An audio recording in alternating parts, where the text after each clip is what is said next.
कि आपको ये मूर्ति बनाने की क्या जरूरत है, उनसे जाकर बताना। इन मूर्तियों की जरूरत इसलिए होती है कि अपनी नई पीढ़ी को ये समझाया जा सके कि जब तुम्हारे लोगों को कोई आएगा बताएगा कि तुम गुलाम हो, तो तुम्हारे बच्चे जब रानी दुर्गावती, टंटिया मामा, बिरसा मुंडा, जयपाल सिंह मुंडा, बाबा साहब भीमराव अंबेडकर, डॉक्टर राम मनोहर लोहिया इनकी मूर्तियों के सामने खड़े होते होंगे तो वह सीना तान करके कहते हैं हमारे पुरखे शासक रहे हैं, और उनसे उनका इतिहास जानेंगे तो आपके बच्चों को कोई गुलाम नहीं बना सकेगा। इसलिए इन मूर्तियों की जरूरत होती है, और इसलिए मैं आपको बधाई देता हूं। किसी देवी देवता, किसी और की मूर्ति बनाने की बजाय आपने अपने पुरखों की मूर्ति बनाने का काम किया है। बहुजन क्रांति और बहुजन नायकों को समर्पित दलित दस्तक का 2024 का शानदार बहुजन कैलेंडर आ चुका है। कैलेंडर छोटे और बड़े दोनों साइजों में उपलब्ध है। बुकिंग के लिए दिए गए नंबर पर व्हाट्सएप करें या ईमेल करें। थोक में ऑर्डर करने पर मिलेगी आकर्षक छूट। और अभी आनंद राय जी और हमारे प्रोफेसर जितेंद्र मीणा, हम लोग जब आ रहे थे तो इनकी तस्वीर एक सोशल मीडिया पर देखी। एक गांव है जहां 5-5 मूर्तियां एक साथ हैं। मैं तो आपको बधाई देता हूं। जहां मूर्ति लगी होगी बड़े दिनों तक तो आसपास कुछ लोगों को नींद नहीं आ रही होगी। सही है कि गलत? क्या बहुत आसान है क्या ये मूर्तियों को लगवा देना? लोग बेचैन हो रहे होंगे। फिर कुछ सरकारी मामा लोग जो मुख्यमंत्री बने हैं उनको लगा होगा कि ये पीले गमछे वाले तो बड़ा एकजुट हो रहे हैं। भाई आज भी तो यहां से पैगाम जाएगा भोपाल तक कि हुजूर वहां टेंट नहीं था, पानी बाल्टी में रखकर लोग पिला रहे थे, कोई बहुत ऐसी व्यवस्था नहीं थी और कोई बहुत पैसा देकर के लाई गई भीड़ नहीं थी। फिर भी ये पीले गमछे वाले अपनी प्रकृति के सामने इम्तिहान देते हुए पूरे दिन बैठे रहे, और उनसे आपको डरना चाहिए। और भोपाल वालों, आज आपको नींद नहीं आ रही होगी, ये हमें भरोसा है। क्यों नहीं नींद आ रही होगी? क्योंकि जिस प्रदेश में 20 से 25% आदिवासी जनता हो, क्या वो वोट देने के लिए एक संख्या है? कौन सा काम आज तक इस मामा मुख्यमंत्री ने ऐसा किया कि वो आदिवासी का वोट लेने आएंगे? कोई काम किया क्या? बताइए आप लोग। मैं तो भाई उत्तर प्रदेश से आया हूं, हमारे यहाँ तो रामराज्य आया हुआ है, पता है कि नहीं आपको? हमारे यहाँ तो अलग ही कहानी है रे भाई। आपके यहाँ तो इतने ताकतवर लोग हैं, कहीं जयस संगठन हमारे मित्र बैठे हुए हैं। हमारी एक शेरनी बहन, मुझे अच्छा लगा जब ये बहन बोल रही थी और आप उन्हें शेरनी कह के पुकार रहे थे, मगर मैं उनकी पीड़ा के साथ अपनी बात जोड़ना चाहता हूं। इस देश और दुनिया ने जाति के नाम पर जितना अन्याय किया ना, उससे कम अन्याय महिला और पुरुष के नाम पर नहीं किया। महिलाओं को और दबाया, महिलाओं को घर से नहीं निकलने दिया, महिलाओं को पढ़ने नहीं दिया, महिलाओं को सार्वजनिक जीवन नहीं जीने दिया।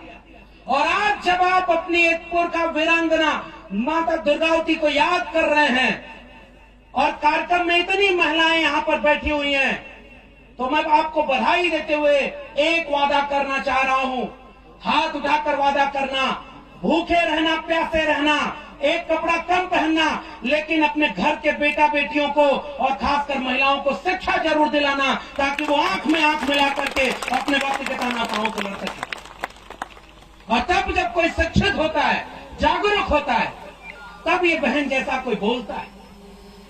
और आज मैं इस बात से भी बहुत गौरवान्वित महसूस हुआ कि ये जो निवारदी गांव है, इसके बगल निमावर गांव, और हमारी बहन भारती बैठी हुई।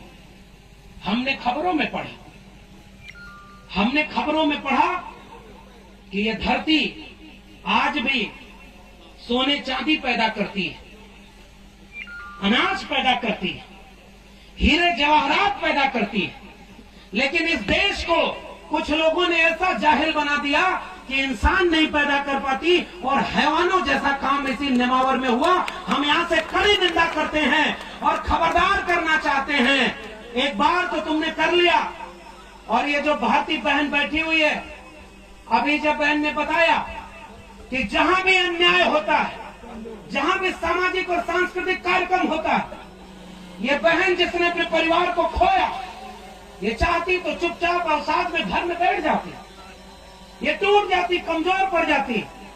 लेकिन जब मुझे पता चला कि ये हर आंदोलन में खड़ी होती है और यहाँ भी आज का आपके सामने कंधे से कंधा मिलाकर खड़ी है, तो मैं आपको बहन ये वादा करना चाहता हूं कि हम शर्मिंदा हैं कि हमारी आंखों के सामने ये सब हुआ और हम कुछ न कर सके, लेकिन हमारी हिम्मत भी आपको मिले। आप निडर होकर के हमेशा खड़े रहना, आपके भाई आपके साथ खड़े रहेंगे ताकि हर मुश्किल में आपको अकेला न महसूस हो। और उन जालिमों से ये भी कहना चाहते हैं कि खबरदार, आइंदा कभी ऐसा जरूरत की तो इस देश और दुनिया में जो प्रकृति को पूजते हैं वो करारा जवाब देंगे, इस बात का भी याद रखना। और ये बात कभी भी वहां तक न जाने पाए, इस बात को आप पहुंचाइएगा कि अब आप किसी के जुल्म को सहने वाले नहीं हैं। अब ईद का जवाब पत्थर से देने के लिए भी तैयार रहिएगा और भारत के संविधान के हिसाब से करिएगा। और इसलिए मैं आपके बीच में आया हूं साथियों, वक्त बहुत खराब है और आप इस मंच को इसलिए सजाए हैं, देश के आजाद हुए 75 साल हो गए, देश में संविधान लागू हो गया, सब कुछ चल रहा है, लेकिन आज भी अगर इस देश की आदिवासी आबादी को इस बात के लिए संघर्ष करना पड़े, आंदोलन करना पड़े कि ये जल जंगल जमीन पर हमारा हक है, हम इसे आपको छीनने नहीं देंगे। सजग रहिएगा, कुछ लोग आपके लोगों को तोड़ करके ले जाएंगे, उनको भी पीला गमछा पहनाएंगे। और मैं एक तस्वीर देख रहा था, ये हमारे बड़े भाई आनंद राय जी हैं, बड़े फाइटर व्यक्ति हैं, इन्होंने एक तस्वीर सोशल मीडिया पर लगाई कि भोपाल का ये मामा मुख्यमंत्री हो या दिल्ली में बैठे हुए सरकार का राष्ट्रीय अध्यक्ष हो, जीवन में शायद पता नहीं पीला गमछा कभी लगा हो या न लगा हो, चुनाव नजदीक आया तो सारे पीला गमछा पहन करके रैली कर रहे हैं, सब पहन लिए पीला गमछा। इसका मतलब समझ रहे हैं, आपकी ताकत तो ताकतवर हुई। उन्हें पता है कि अगर हम ये गमछा नहीं पहनेंगे तो हमें अपना नहीं मानेंगे, लेकिन ये मामा और फूफा बने लोग अभी भी इस देश के कमेरा लोगों को इतना नादान समझते हैं कि वो पहचान नहीं पाएंगे क्या कि किसके गले में वोट के समय पीला गमछा है और किसके गले में संघर्ष के समय पीला गमछा है। इन दोनों के फर्क को पहचानिएगा। जो मौसम बदलने पर रंग बदल करके आपका वोट लेने आएंगे, सजग रहिएगा। किसानों पर गोली चलवाने वाले, आपके जल जंगल जमीन को छीनने वाले, इस देश का संविधान बदलने की बात करने वाले, इसे हिंदू राष्ट्र बनाने की बात करने वालों को एक वोट भी गलती से मत दे दीजिएगा। यही मैं आपसे अपील करने आया हूं, वरना हमारे बच्चों का भविष्य बर्बाद हो जाएगा और हम इसे बचा नहीं पाएंगे। और इससे अच्छा मैं इस आयोजन समिति के लोगों के सुर में मिलाकर कर रहा हूं। हमारे यहाँ ओबीसी की जनगणना हुई है, आखिरी बार मुझे पर्ची मिल गई है जिसमें कहा गया 2 मिनट, तो आखिरी 1 मिनट और ले रहा। इस देश में कितनी आबादी है ओबीसी की, कितनी आबादी है शेड्यूल कास्ट की, शेड्यूल ट्राइब की, ये बात आपको पता होना चाहिए कि नहीं पता होना चाहिए, जानना चाहिए कि नहीं कि हमारी आबादी कितनी है। और इसलिए जिस देश में भेड़ बकरी को गिना जाता है, पेड़ पौधे को गिना जाता है, जंगल को गिना जाता है, वहां इंसान को जाति के हिसाब से गिना ही नहीं जाता। क्यों पता है?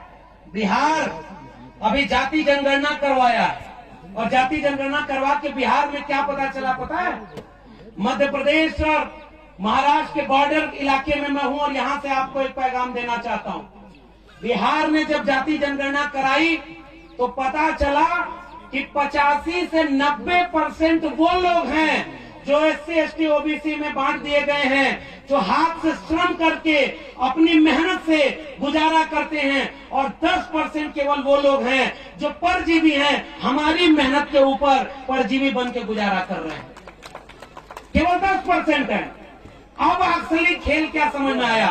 जिनकी आबादी 10%, उनके प्रोफेसर 90%, उनके डॉक्टर 90%, उनके पास जमीन 90%, उनके पास संपत्ति 90%, उनके पास बिजनेस व्यापार 90%, और हम 90% लोगों के पास 10% भी ये चीज नहीं। बताओ, हमारे ये प्रोफेसर जितेंद्र मीणा दिल्ली विश्वविद्यालय से आए हैं, हमने आरटीआई लगा के पता किया है 2020 तक इस देश के केंद्रीय विश्वविद्यालयों में 1% भी शेड्यूल्ड ट्राइब का प्रोफेसर नहीं है। अगर आबादी आपके 8 से 9% है तो आपके क्या 8 से 9%, 10% प्रोफेसर आदिवासी के नहीं होने चाहिए? आपको पता है कि नहीं कि सुप्रीम कोर्ट का एक भी जज आदिवासी नहीं है? फिर ये सुप्रीम कोर्ट किसका है? अगर वहां कोई हमारा जज नहीं, हमारा कोई देश में वकील नहीं, हमारे प्रोफेसर नहीं, हमारे डॉक्टर नहीं, हमारे इंजीनियर नहीं, और इन जमीनों पर हमारा मालिकाना हक नहीं, तो ये देश हमारा कैसे है? ये देश हमारा है क्योंकि हमारे पुरखों ने इसे लड़कर हमारे लिए बनाया है। लेकिन थोड़े से लोग हमारे लूटने संपत्ति आए हैं। आओ एकजुट हो जाएं कि अपने हक हुकूक के लिए किसी और को लूटने न दें और अपना हक अपने हाथ में लें, तब जाकर के ये देश सबका बनेगा। हम ओबीसी समाज के लोग अपने आदिवासी भाइयों बहनों के साथ कंधे से कंधा मिलाकर खड़े रहेंगे। हमारी संस्कृति बहुत हद तक एक है, हमारी दर्द एक है, इसलिए हमारी दवा एक रहेगी। आप सबको मेरा क्रांतिकारी इस्तकबाल है, उल गुलाम जिंदाबाद है, सेवा जोहार है। हम लड़ाई मिलकर लड़ेंगे और तब तक लड़ेंगे जब तक संविधान को बदलने वालों को कुर्सी से न बदल दें। भोपाल में सरकार बदलिए, दिल्ली में सरकार बदलिए, और यहाँ से कोई शासक निकलकर विधानसभा में बैठे जो हमारे और आपके लिए फैसला ले, उसको वोट दीजिएगा। इस बात को याद करते हुए मैं आप सबसे